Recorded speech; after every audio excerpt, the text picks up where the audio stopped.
అందరికీ నమస్కారం అండి. అమ్మగా, తోబుట్టువుగా, భార్యగా అడుగడుగునా మనకు తోడై అనురాగం, ఆప్యాయతలకు కలబోతాయిన మహిళలకు గౌరవంతో అంతర్జాతీయ మహిళా దినోత్సవ శుభాకాంక్షలు అడ్వాన్స్గా.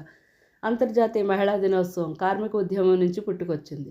దీన్ని ఐక్యరాజ్య సమితి గుర్తించింది. దీని పుట్టుకు బీజాలు 1908లో తక్కువ పని గంటలు, మెరుగైన జీతం, ఓటు వేసే హక్కు కోసం న్యూయార్క్ సిటీలో 15,000 మంది మహిళలు ప్రదర్శించారు. ఈ మహిళల డిమాండ్లను దృష్టిలో పెట్టుకొని అమెరికాలోని సోషలిస్ట్ పార్టీ 1909వ సంవత్సరంలో జాతీయ మహిళా దినోత్సవంగా ప్రకటించింది. ఈ రోజున అంతర్జాతీయ స్థాయిలో నిర్వహించాలన్న ఆలోచన క్లారా జెట్కిన్ అనే మహిళది. ఈ సంవత్సరం జరిగే అంతర్జాతీయ మహిళా దినోత్సవం 111వది. ఈ వేడుక ప్రారంభించి శతాబ్దం దాటింది.